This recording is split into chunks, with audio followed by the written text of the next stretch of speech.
In this video I'm going to demonstrate how to use the Shimmer Photoshop action, and what the action will do is transform your photo and give it this type of effect. So a few more examples I got here. From this to this.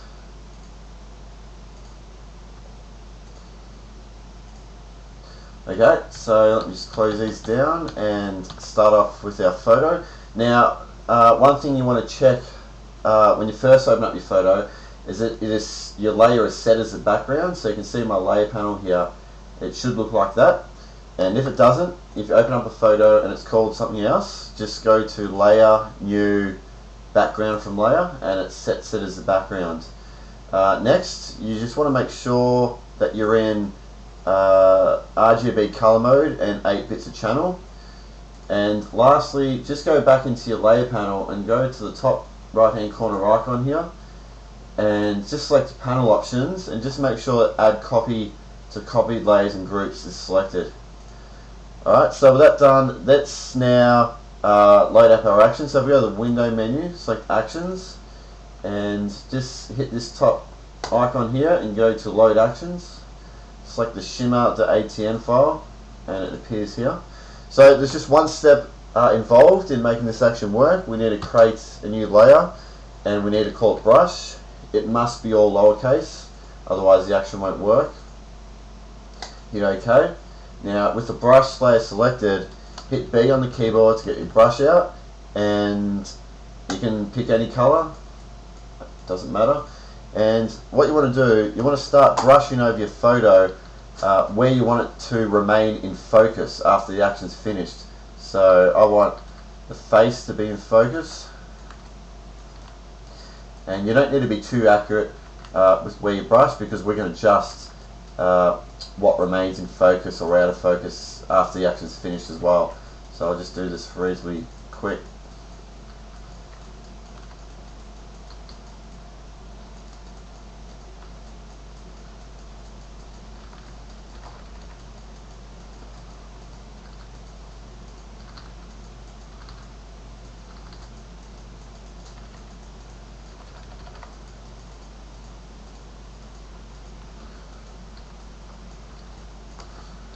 Raise that a little bit.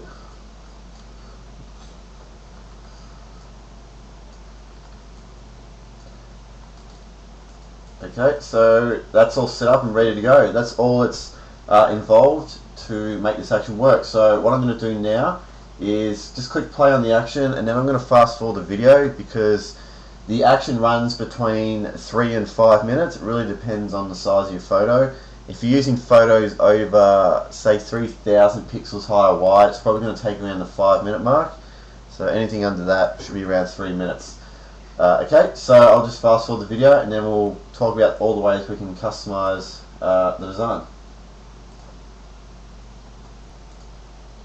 So the action's finished and you can see our result here. So now let's minimize the actions panel here, and we'll go into the layer panel, and the first thing you'll probably want to do is collapse all these folders, and a quick way to do that is if you hold down Control and Alt on a PC, Command Option on a Mac, and with the Shimmer folder selected, just click on that arrow and it will quickly collapse all the folders.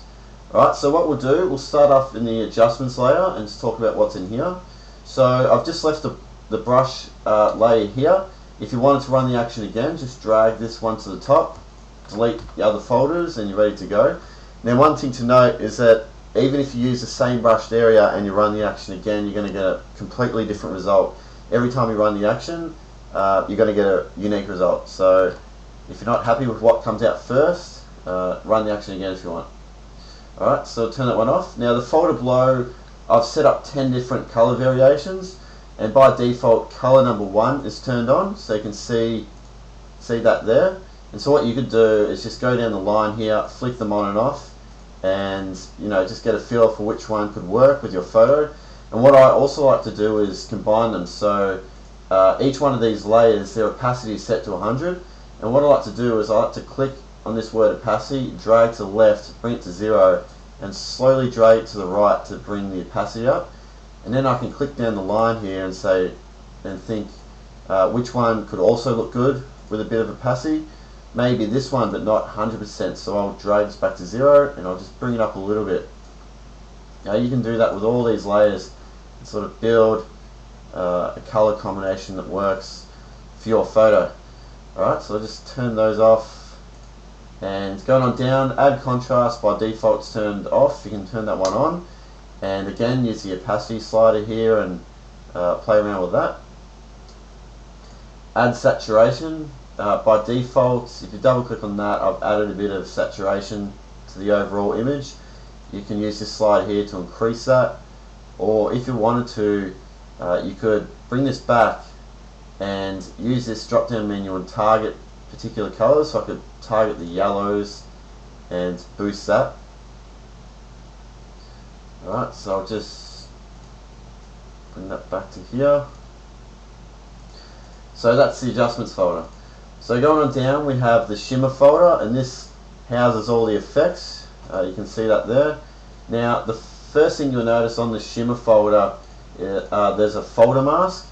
Now the way this works is that if you want to fine tune what parts of your photo are nice and clear, you can select this folder mask, hit B to get your brush, and select a black brush, and anywhere you brush will basically remove the shimmer effect. So if I just brush over this photo, you can see that it's falling down onto our background layer here. So if you really wanted to fine tune, say, the area that we initially brushed around the hair here, I can just use a small brush and get right amongst it here and brush back some of those details that you might want to bring in, just like that.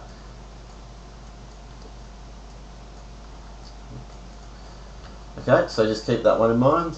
So going inside, there's a few folders here. Now the top one, photo, if I turn that one, I'll zoom out a bit, if I turn that one on and off, you can see that that's the area that we brushed that we wanted to keep in focus. So this folder has that layer in there. Inside the folder is also this one called Photo Sharpening. If I turn that one on and off, you can see it just helps the photo pop a little more. And so with this layer, with this folder, what I like to do is when the action's finished, I'll flick this one on and off, and I'll take a look where these effects could look good cut further into the subject. So for example, I might want to brush in some of the effects around the headphones. So what I'll do, I'll select the folder mask, I'll select a black brush. What I can do, I can just start brushing into that mask to reveal where else I want the effects to appear. So you can really fine tune all that.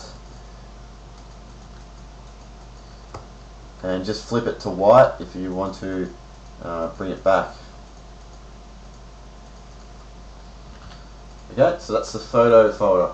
Now going on down, we have the foreground parts. So inside this folder we have a lot of different layers, and these ones, you can just select them, you can move them around just like that. You can rotate them, Control T, swivel them around, you can scale them if you want. And what I also like to do is I quickly go down this line and say I'll select A3, and what I'll do, I'll hold down Alt on the keyboard, Alt, click and drag down, it'll quickly duplicate the layer. But what that does, it can, say for example, you look at the top here, it'll quickly boost the brightness of some of those parts, and you can keep duplicating those layers if you want. So A6, I'll just duplicate it, that might be too strong. A9, A12, or you could just simply duplicate layers and move them around to make the design much more detailed. If you want to add a lot more sparkles, you could do it that way. Okay, so that's that folder. Now background parts, if I turn that one on and off, so they're more of the chunkier sparkles that are blurred right out in the background. So if you go inside this folder, there's just a bunch here that you can play around with, move them around.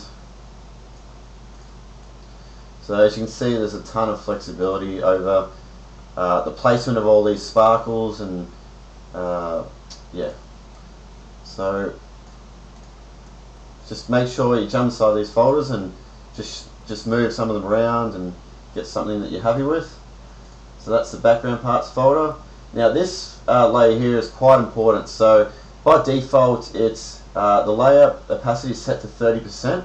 Now if I drag this to 0, you notice that it blows out in some areas. This is basically to control the appearance of the sparkles if you're using a white or a black background.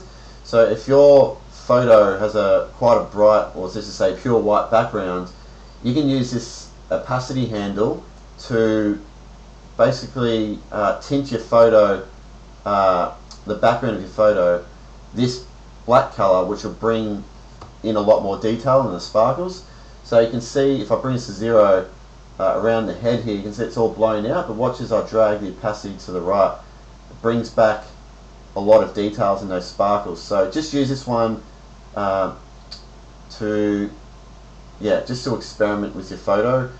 And you can also double click on this box here and change the color of that as well, so you can use it as a overall tint as well. So you can change the opacity to add a bit of blue.